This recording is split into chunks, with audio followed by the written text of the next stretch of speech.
All right. Yeah, thank you for stopping by once again to join us on this series that we have captioned Community Development Projects. Yeah, this is Neokecci Multi-Concepts, and we work in the rural communities in the Niger Delta, and we'll be sharing with you, just in case you are wondering how these projects are, how they come about, the process that they are used in awarding them, how they are being executed.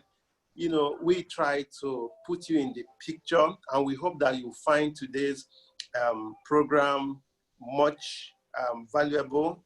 Yeah, so I'm Charles Wahiwe, and in the next few minutes, we'll be able to share with you how these contracts for community development projects, which are part of the social investment of oil majors in the Niger Delta, how they are awarded. I have my colleagues, Ernest Uke and Sophia Ojabo, and it's going to be a very power-packed few minutes, and we'll be able to share with you how this process go about. You are welcome to the program. So at this time, I'd like to invite my colleague to come on board so that we can talk about this. Yeah, so Ernest, you can take it from here. Okay, good day, everyone. It's nice coming your way again. We have been talking about some features of project execution in the rural Niger Delta. And on today's edition, we will be maybe wondering if we say development under the GMOU model is development of the people, by the people, and for the people. And the question is, how do the people play, which role do the people play? It does not end with just a project selection and the choices made, but it goes further to include the fact that the people themselves are the ones that should execute the project. So how is this possible? This is where the advertising stage of it comes in. So what happens here? Because it is expected that the people should be the ones that execute the project. So it is needed, if there is need for a well-publicized advertisement where everybody will be informed, especially those that have their origin in such communities. So they are informed about the projects that are up for bidding, and they are supposed to bid for the projects. And having you as a member of the community does not give you automatic award, yes, but it has to do with the fact that you have the opportunity to bid for projects that affect your community.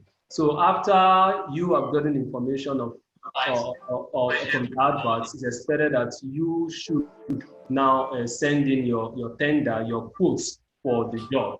So when this is done, you are now at par with every other person out there, every other person that's going to bid for the job, so that the project the development becomes actually what is driven by the people. So for our advertising and bidding process, it's simply that the people themselves, they bid for this job, and when they bid for this job, they move to the next stage, which my colleague will be talking about, which is bid opening and the award process. Thank you. All right, thank you so much. And that's because of that background you have just given to us about this process that in terms of advertising the project. So there's a lot of transparency in this process, and the whole idea is to make the process have a lot of credibility in the community. So the community members who are contractors register with the cluster boards, and when there are projects to bid for, it is advertised and they bid. So, and for each community, like my colleague has said, for each community, contractors from that community are the people that bid for the job. Like we say, GMOU model for community development is development of the people, by the people, for the people. So thank you so much, Ernest, for putting us through that background. So I'd like to invite Sophia to talk about the process of, so people have now been able to bid for these jobs as advertised. So take it from here, Sophia. How was the next step after people have bidded for the job? Thank you very much. After bidding comes the bid opening. The advert for the bidding is open for at least 2 weeks. So during this time, all potential bidders are expected to have got enough information concerning the job they are to bid for and get their documents to the cluster board. Now we live in a country where lobbying is the order of the day.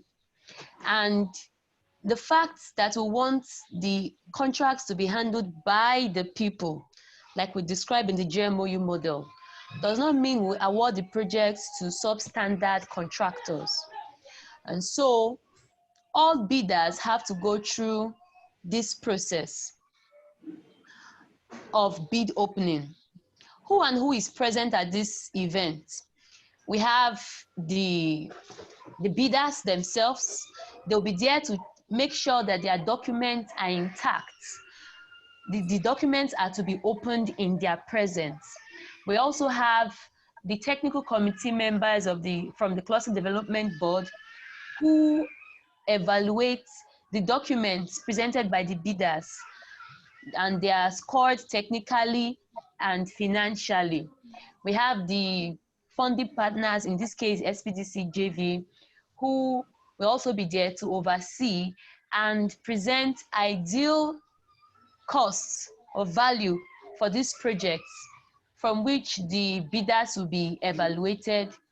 Then we also have the mentoring NGO, in this case Neokecci Multi-Concepts, which will guide the process, compute the records, and at the end of the day, make sure that the best contractors win and handle this project. So how does this process go on? First of all, when they submit their bids, they are kept in a secured environment, in a box, in a bid box, properly locked, and on the day of the bid opening, the box is opened in the eyes of everyone. And after sorting these documents, the technical committee members score the bidders technically and financially.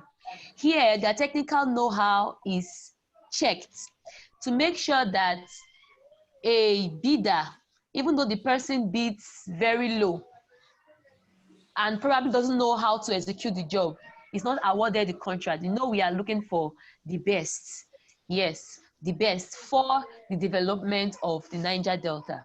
So the best bidders, they are scored technically and they are scored financially.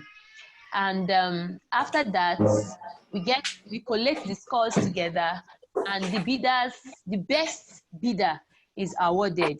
And when we say the best bidder here, we're talking about both technically and financially. So at the end of the day, we are making sure that whoever is awarded as a contractor for these development projects, who is from the community also, is able to deliver the job and not just take up these contracts and leave them hanging, so that development runs smoothly. Thank you. All right. Thank you so much, Sophia, for giving us that background, for putting us through that process. So basically, the jobs are advertised by the Cluster Development Board, the body that oversees the GMOU model for their community. And when it is advertised, yeah, the contractors from that local community bid for the job. Yeah, and after that, the bids are opened in the presence of all the contractors, all the vendors. And of course, after that, the bids are assessed.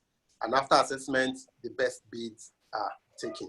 Quite a transparent process managed by the communities, overseen by the facilitators, the funders, and the NGO that oversee the whole process. So that is just the way it flows, to ensure that at every point of the way that there is transparency, and that everybody can, in fact, that it is actually auditable. You know, it can, and another auditor can actually go back and see the trail of how the projects were awarded. So we hope that you've been able to get something from this process. We like to keep the discussions short so that in the next edition, you always want to follow us to be able to get the next bit. So we like to encourage you, if this is your first time of seeing these videos, you can always follow us on our Facebook page or on our YouTube channel. Yeah, the links will be below in the description of this video. So that's how it works. That's how we move. That's how we try to push it. And as we round off, I'd like to just invite my colleagues to be able to give us their parting comments for today. So Ernest, let's get started from you. Okay. Like as we have already stated, you will discover that actually the process is as transparent as possible. Everyone is given an equal opportunity to play a key role in the development of his or her community. So no one is left outside, no one is pushed away. But as long as you have the technical capability, you can bid for this project and be part of the story of development of your community. Okay, thank you, Ernest. Sophia, your parting comment before we wind down. Okay. For the GMOU process, we always want the best. And we believe that we can find the best from these communities. And so I want you all to know that you can be the best. If you're from Niger Delta community and there's development projects going on, you can be the best from the community, bid for this project, get awarded transparently, and execute the project and be part of the development process. You can be the best. You can be part of the process if these jobs are going on in your community. So community development projects, as part of the social investment of the OU measures, using the GMOU model, try as much as possible to run a transparent system. So we like to encourage you, keep following us, and then you'll be able to see more of these videos where we discuss these issues. My name is Charles Wahiwe. It has been my colleagues and myself, Sophia and Ernest, today talking with you. Remember to subscribe to our YouTube channel so that you can be abreast of the next video. Remember to follow us on our Facebook page. Till we come on your way again next week, we try to reach you Tuesday and Thursday. When we come your way next week with another video, we'll be able to talk more. So from us, it's bye for now. Bye-bye.